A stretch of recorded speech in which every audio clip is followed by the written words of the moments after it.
It is my deep pleasure to introduce to you our guest preacher for this morning, Dr. Fred Schmidt. Fred has been with us all weekend. We've really put him through the paces.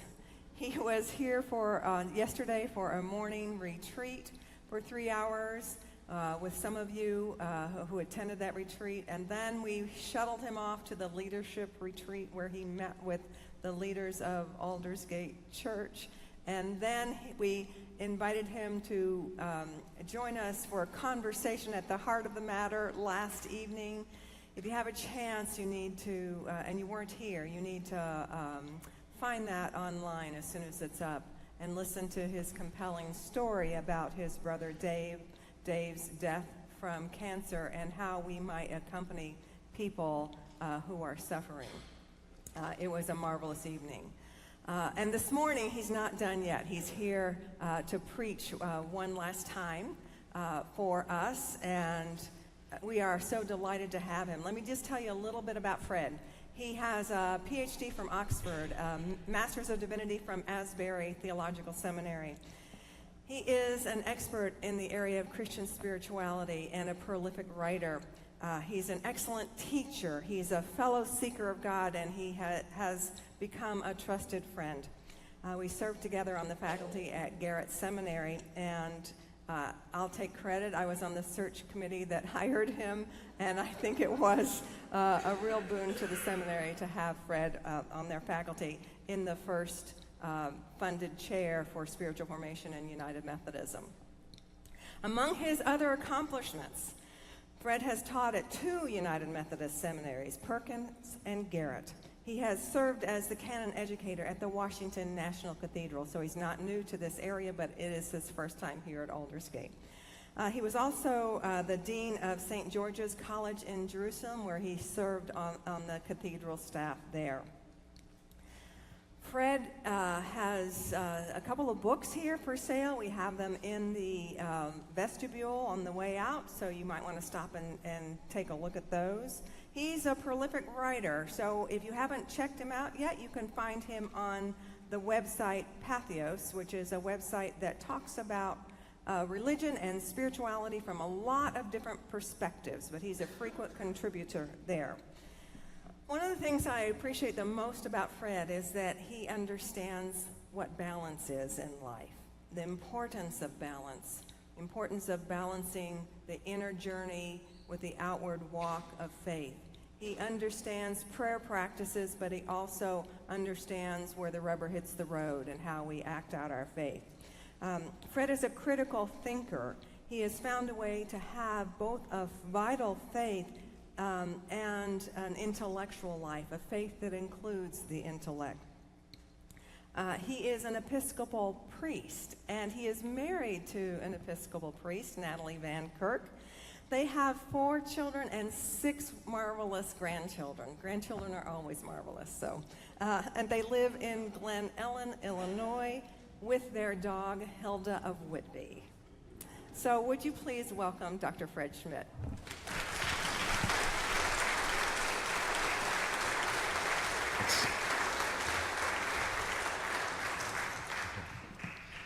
Carla told me that this is a matter of picking up your pulpit and walking.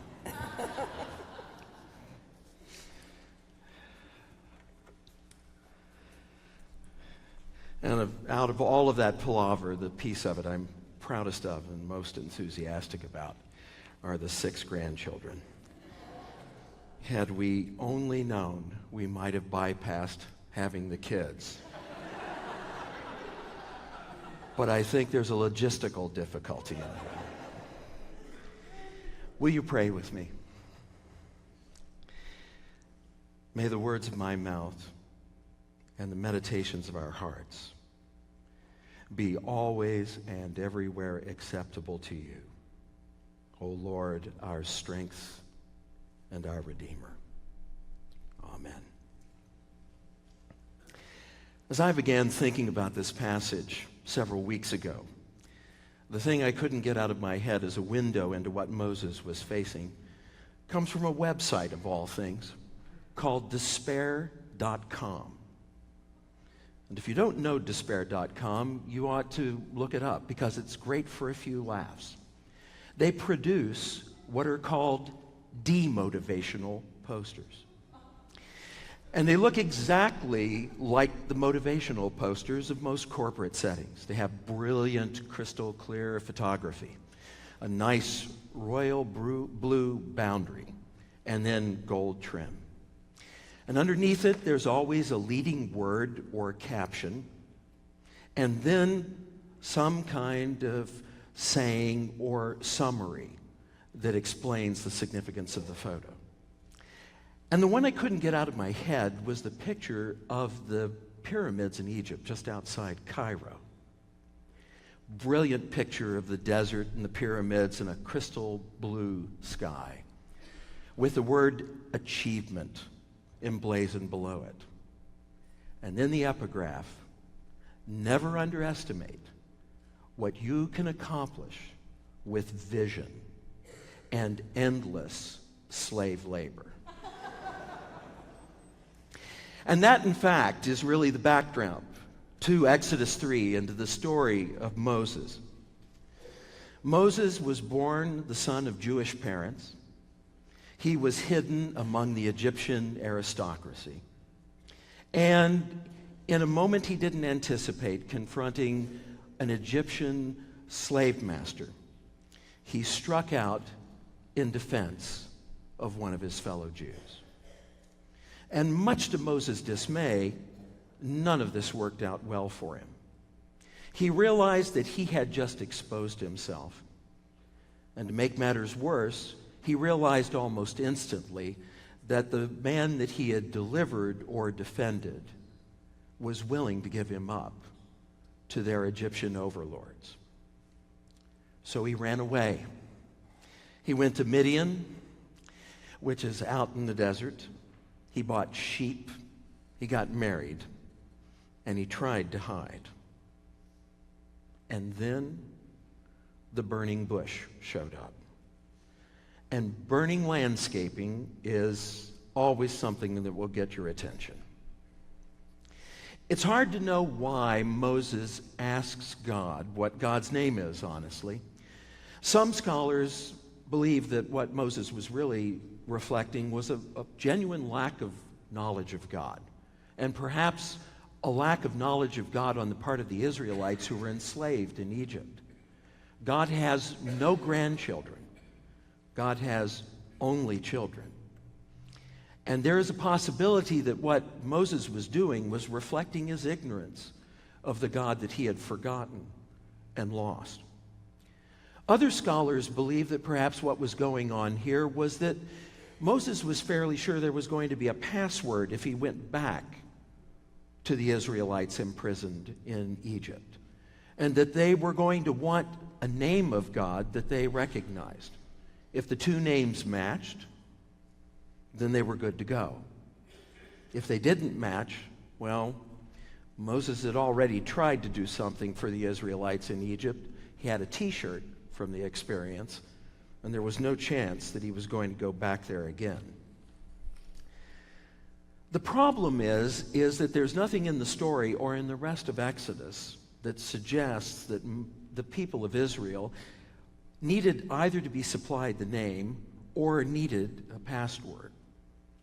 So my guess is that what Moses was really doing was he was really just trying to put God off. What was that name again? Who are you? Really? And I think that the question was more of a defensive technique than anything else. And the answer that he gets is, I am that I am. Now, there has been an ocean of ink that has been spilled over trying to define what that particular Hebrew phrase, I am that I am, actually means. It's complicated. Complicated because it's the only time the name appears in the Old Testament. Complicated because subsequent Jewish resources that reflect on the meaning of the passage very rarely reflect on it at all, as important as Exodus seems to believe that it is. And so I'm not going to take you through all of that long, long history. And my guess is that you will be eternally grateful. What I will do instead is I'll cut to the chase and tell you what I think the phrase means. I think that what God was telling Moses was God was saying, I will be for you what I need to be for you. I will be for you what I need to be for you. Or to put it another way, Moses asks God for a name, and God gives Moses not a name so much as a way of thinking about God. Now, on the face of it, when we hear that, at first we all think, well, this is good news. God will be the God I want. And that's what we always hear, isn't it? But that's not actually what the Hebrew or the story means by this. Instead, what it means is it means that God will be for us what we need for God to be. God will be for us what we need God to be. In other words, what God is telling Moses is that from start to finish, I am in charge. I call the shots. I made you. God knows who we are and what we need. And for that reason, God knows what God needs to be in our lives. Think of it as God's owner's manual from God to you, and as a key to how to understand who God is or should be in our lives. Or to put it the way I put so often with my students, the keys to spiritual wisdom are two. One, there is a God. Two, you are not. Now, it took Moses a while to kind of grasp that. And frankly, it took Israel a long time to grasp it. I would argue, in fact, that until they get to the boundaries of the promised land, the Israelites don't really understand what they've been offered. They drag their feet, they moan, they groan, they build idols as an alternative to worship along the way. And when push comes to shove, they say, don't you remember the pots of meat that we used to have when we were in Egypt?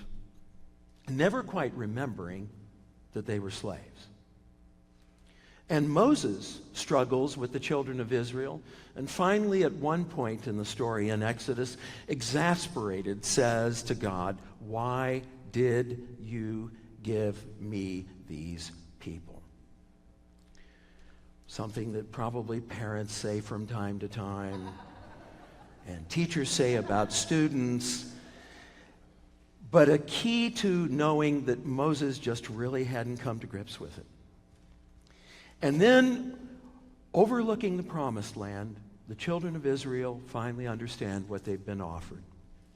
And Moses, who doesn't go in with them, doesn't simply announce that he's dying, but in effect surrenders to the promise and hope that he's been given in the name of God. He lays down the struggle. He quits trying to work beyond the strength that he has. He trusts God with the future and with the ways in which God will take the children of Israel forward. And he surrenders in radical freedom to the salvation and to the freedom that God offers him. So what I would like to suggest this morning that you do with this story is that not that you treat it as something strange and out of another world and is unrelated to your lives and to mine, but that instead what you do is you ask yourself one of a handful of questions about the significance of this story for your own spiritual life. Because I think that this early chapter in Exodus is really a story about the spiritual journey, To be sure, the spiritual journey of Moses and the children of Israel, but a story of your spiritual journey and of mine as well. And it doesn't matter that you remember all of these questions. All that matters is that you hold on to the one that you identify with this morning and meditate on it in the days ahead. So here are some take-home questions. 1, am I listening for what I need, or am I listening for what I want? Am I listening for what I need, or am I listening for what I want? For most of us, the call of God comes in the same way it came to Moses and to the children of Israel, as weird, as disruptive. And inevitably, we find ourselves asking, do I really need to give myself to this? My life works the way it ought to work. I've got things lined up. I've reached my goals, or I'm on my way to my goals. I've found a place where I'm comfortable. And then the call of God nudges us and says, you ought to be doing something different. Or you ought to be relating to others differently. Or you ought to be living with greater freedom and less fear. Or you ought to be caring for others and reaching out to others in new ways and taking new risks. And most of us are not anxious to hear that kind of message. Most of us are not anxious to hear from that kind of God because it stretches and disrupts our lives. So instead, we settle for diminutive versions of God, the cosmic bellhop who makes our lives possible, our buddy Jesus, who's willing to give us a fist bump, but never challenges us. And we end up with the God that we want,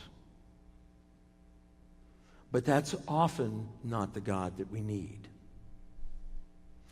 If you're there today, if that's your issue, if God is challenging you to think about your relationship with God in new ways and in new categories, then maybe that's your question.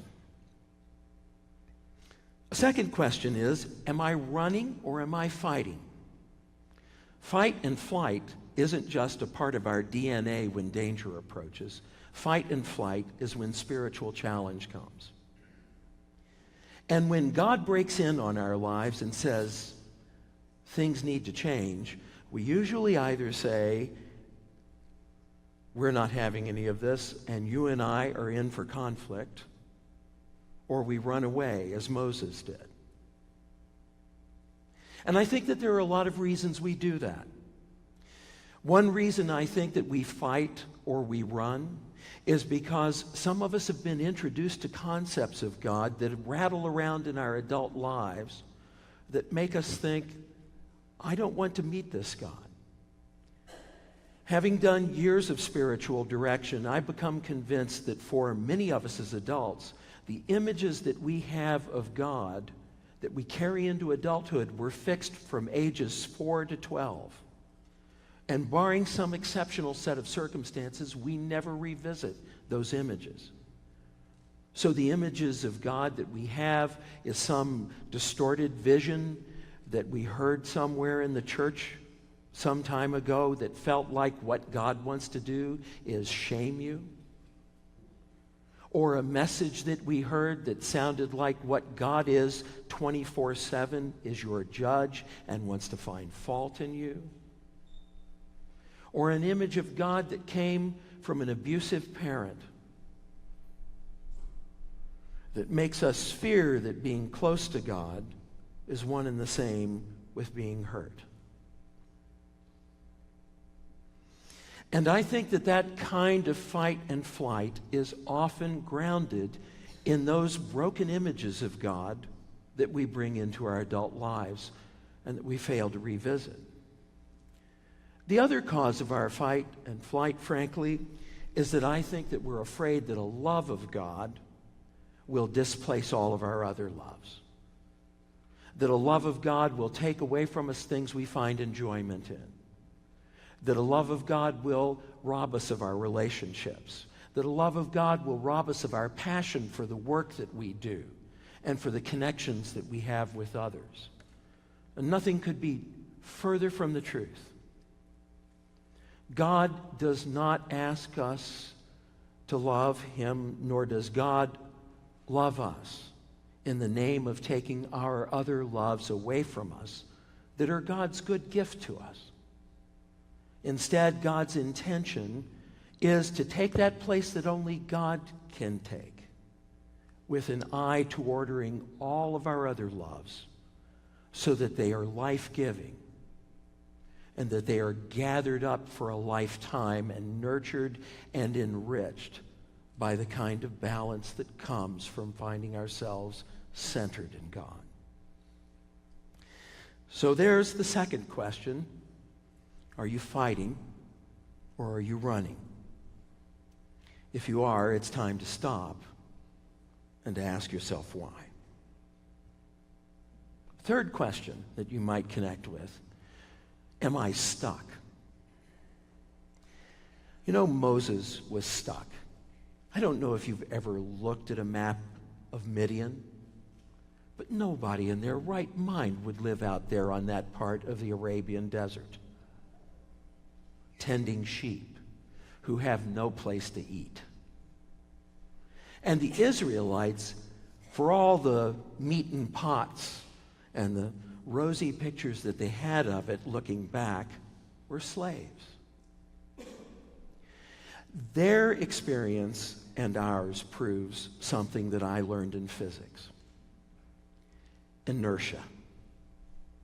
An object at rest takes more energy to move than leaving it where it sits.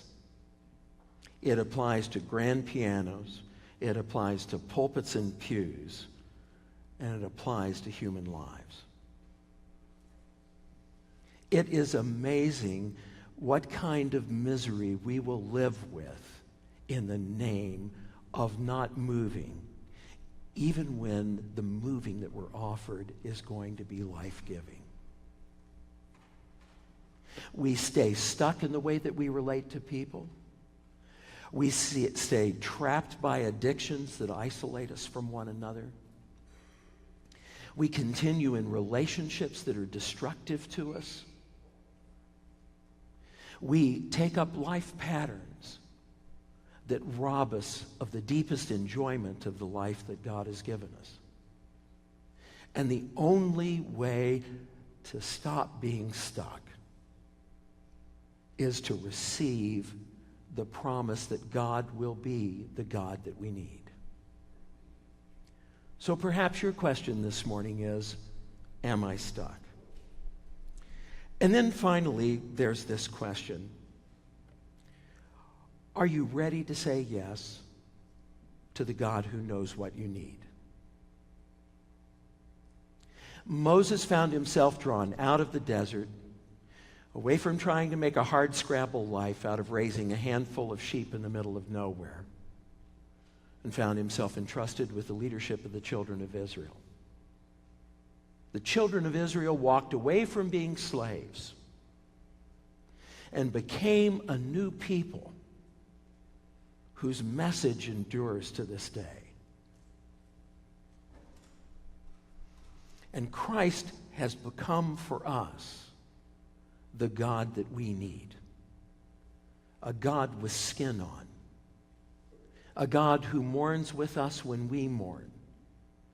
A God who is present to us when we struggle. And the question is, are we ready to accept the freedom that that God offers us and to embrace it? What takes place as a result may not be big and visible. It may be small.